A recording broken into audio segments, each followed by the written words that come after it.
What do you think? Give us the perspective of Europe. Like again, I don't want to say what country you're in, but like, what do Europeans feel about what's going on?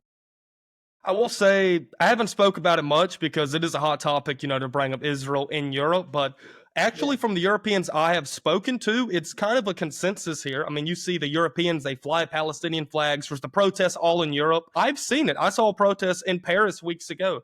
This is happening here. It's a much less, you know, pro-Israeli crowd. And the more I've noticed is Yeah. just how the U.S. is just way off the deep end with that stuff. People here, they understand it. They get it. The media gets it. They're saying Israel, they call it a genocide, the Gaza genocide. In America, they don't even touch the word Gaza. And the public in the US is so, I don't know if it's hypnotized or anything, but in Europe, everyone has the sense of reality, what's happening Mm, of, it's also, they don't really care, but it's a sense of, we know Israel's a bad guy. But if you're in Europe, you don't have a lot of say. You don't really have powerful countries here. So it's kind of just a sense of, like, Ireland the other day drafted something about, sanctioning Israel. It's just a lot of talk. France comes out, Macron comes out, Starmer comes out, they condemn it. They wrote that letter a few weeks ago condemning Israel, but they're not going to do anything about it because there's not a lot of power here. And also they're really focused on the EU and NATO and all that stuff. This is a really kind of a secondary issue for them. But, on the yeah. ground here, people kind of, they get it, if you know what I mean. They understand who's Okay. the aggressor.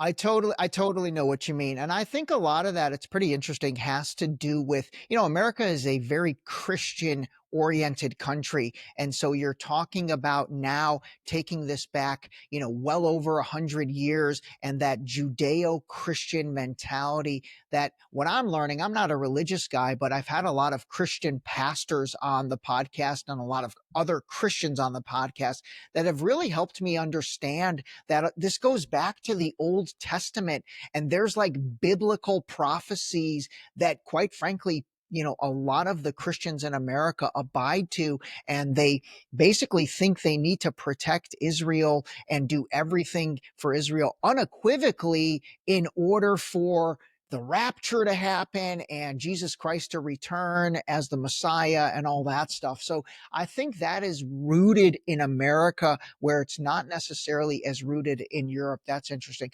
Okay, you were talking about, the other thing is we don't really get probably the real news like you do over there. So do you think right now Israel's winning or is Iran winning? It pains I me to mean, say, but if nobody's we're winning. looking, yeah, Nobody's winning, by the way, because innocent civilians are getting killed. But do you think, based on what you're seeing, Israel's winning or Iran's winning?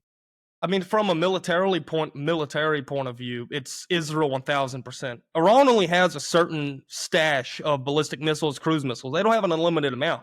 Israel is using fighter jets. They're able to fly directly to Iran, bomb 24/7. The Iranian Air Force is comprised of jets before the 1979 Islamic Revolution. They cannot compete with Israel. So if this stays as a militaristic conflict, Iran really doesn't have a prayer. Israel has everything that Iran does that is 30 years more advanced. They have 30 times it. They have the backing of pretty much the whole world. Iran's isolated right now. They have a little bit of Russian help, Chinese help, but politically, Israel's in a strong stance right now because they did it. They bombed Iran. They are forcing the issue right now about the nuclear weapon Forcing piece. the They issue. really did Yeah. force it. That was an unnecessary issue that didn't matter what Iran wants to do with their own country. They're sovereign. They make their own choice. I mean, but Israel's winning right now. And Netanyahu made the right decision for Israel, even though for the world, it's definitely a just dumb move. Yeah, yeah. You know what? I think you said it perfectly. I mean, again, I'm not a fan of all the decisions Netanyahu's made, especially for the people of Gaza. I mean, you watch just the innocence that's been taken away there and the destruction and the demolition. And it's interesting, I have a lot of Iranian friends, and when I have the discussions, I say, hey, at the end of the day, two things can be true at the same time. You can want regime change, but at the same time, you can agree that the person that is now spearheading the potential of that regime change is not a good person. And so it comes down to, what's the price you're willing to pay? What is the price you're willing to pay? Are you willing to let Tehran look like Gaza? Are you willing to let 50,000 Iranians perish and then however many hundreds of thousands of others that will eventually get found in the rubble, which is what I think is going to be the case with Gaza? Are you willing to pay that price for regime change? I mean, that's the fundamental question, because it's not going to be like, it's not going to be like, returning something to Target or Walmart or Costco and getting something new. There's going to be a major price to pay. Let me ask you this. What do you think the United States is in this for? What are they trying to get out of this? Want the full truth? Watch the full Deep Shallow Dive interview next.